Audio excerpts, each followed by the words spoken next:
ಇಷ್ಟೆಲ್ಲ ಗಲಾಟೆ ಒಂದು ಕಡೆ ನಡೀತಾ ಇದ್ರೆ ಈ ಕಡೆ ಸದ್ದಿಲ್ಲದಂತೆಯೇ ಒಂದು ವಿಧೇಯಕ ಅಂಗೀಕಾರ ಆಗಿದೆ. ಯಾವುದಪ್ಪ ವಿಧೇಯಕ ಅಂದರೆ ಸಚಿವರು ಶಾಸಕರ ಸಂಬಳ ಹೆಚ್ಚಳ ಮಾಡ್ಕೊಳ್ತಕ್ಕಂಥ ವಿಧೇಯಕ ಇದು. ನೋಡಿ, ಇಲ್ಲಿ ಏನೇ ಗಲಾಟೆ ನಡೀತಾ ಇದೆ, ಅದಾಗ್ತಾ ಇದೆ, ಇದಾಗ್ತಾ ಎಲ್ಲ ನಡೀತಾ ಇದೆಯಲ್ಲ, ಇದರ ಮಧ್ಯೆನೇ ಮಿನಿಸ್ಟರ್ಗಳಿಗೆ ಸಂಬಳ ಜಾಸ್ತಿ ಮಾಡುವ, ಶಾಸಕರಿಗೆ ವೇತನ ಭತ್ಯೆ ಇನ್ನೊಂದು ಮತ್ತೊಂದೆಲ್ಲ ಇದೆಯಲ್ಲ, ಇದನ್ನು ಹೆಚ್ಚಳ ಮಾಡತಕ್ಕಂಥ ವಿಧೇಯಕ ಅಂಗೀಕಾರ ಆಗಿದೆ. ನೋಡಿ, ವಿಧಾನಸಭೆಯಲ್ಲಿ ವಿಧೇಯಕ ಅಂಗೀಕಾರ ಆಯಿತು. 100% 100% ಸ್ಯಾಲ್ರಿ ಜಾಸ್ತಿ ಮಾಡ್ಕೊಂಡ್ಬಿಟ್ರೆ ಇವರು ಈ ಗ್ಯಾಪಲ್ಲಿ 100%.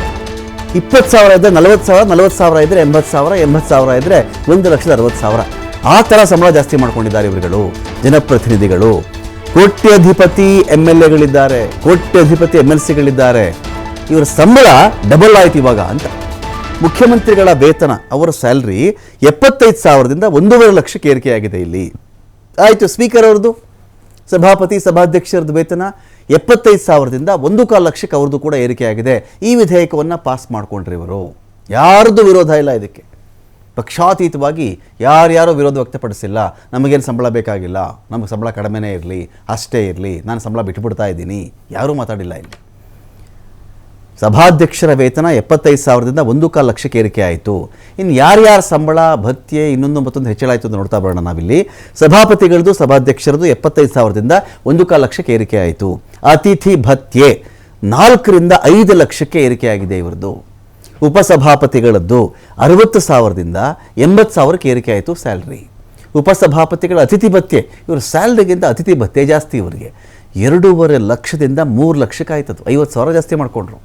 ವಿಪಕ್ಷ ನಾಯಕರ ವೇತನ ಯಾರು? ಅಶೋಕ್ ಅವ್ರದ್ದು, ಈಗ ಸದ್ಯಕ್ಕೆ ಇರೋದು ಅಶೋಕ್ ಅವರು ಇದ್ದಾರಲ್ಲ ಇಲ್ಲಿ ಕೆಳಮನೆಯಲ್ಲಿ, ಅವ್ರದ್ದು ಕೇಳಿದ್ರೆ 60,000ದಿಂದ 80,000ಕ್ಕೆ ಏರಿಕೆ ಆಯಿತು ಅವರ ಸ್ಯಾಲ್ರಿ ಸಂಬಳ. ವಿಪಕ್ಷ ನಾಯಕರ ಅತಿಥಿ ಭತ್ಯೆ ಅವ್ರದ್ದು ಕೂಡ 2.5 ಲಕ್ಷದಿಂದ 3 ಲಕ್ಷಕ್ಕೆ ಏರಿಕೆ ಮಾಡಿಕೊಂಡ್ರು. ವಿಪಕ್ಷದ ಮುಖ್ಯ ಸಚೇತಕರ ಅತಿಥಿ ಭತ್ಯೆ 2.5 ಲಕ್ಷದಿಂದ 3 ಲಕ್ಷ ಆಯ್ತದು.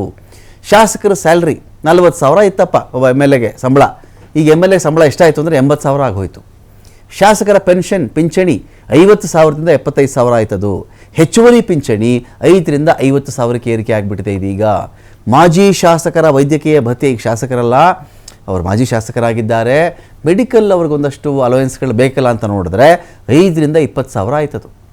ನೋಡಿ, ಅದು ನೋಡಿ ನಿಮಗೆ ಎಷ್ಟು % ಜಾಸ್ತಿ ಆಗುತ್ತೆ.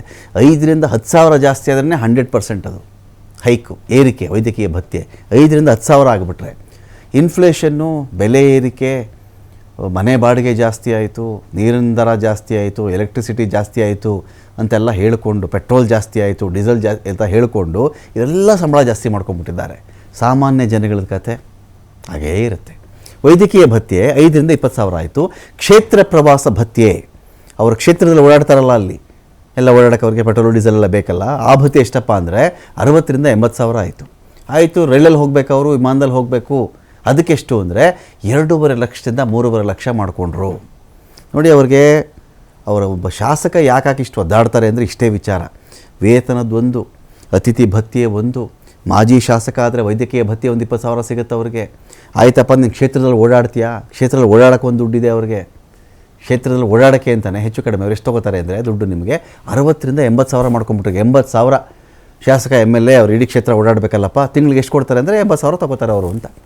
ಆಯಿತು, ರೈಲು ಹತ್ತುತ್ತಾರ ಅವರು, ಅದಕ್ಕೇ 2.5 ಲಕ್ಷದಿಂದ 3.5 ಲಕ್ಷ.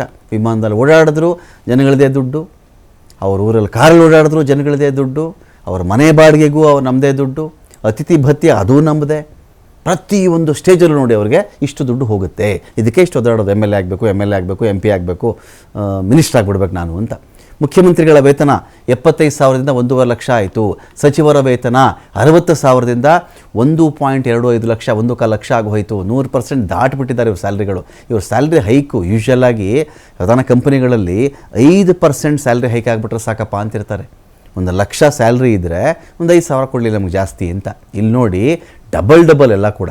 CM ಸಚಿವರ ಅತಿಥಿ ಭತ್ಯೆ 4.5 ಲಕ್ಷದಿಂದ 5 ಲಕ್ಷ ಆಯಿತು. ಸಚಿವರ ಮನೆ ಬಾಡಿಗೆ ಭತ್ಯೆ 1,20,000ದಿಂದ 2.5 ಲಕ್ಷ ರೂಪಾಯಿ ಆಗಿಬಿಟ್ಟಿದೆ. ಮನೆ ಬಾಡಿಗೆ 2.5 ಲಕ್ಷ ರೂಪಾಯಿವರೆಗೂ ಈ ಸಚಿವರು ಎಲ್ಲರೂ ಕೂಡ ಮನೆ ಬಾಡಿಗೆ ತೊಗೊಂಡಿರಬಹುದು.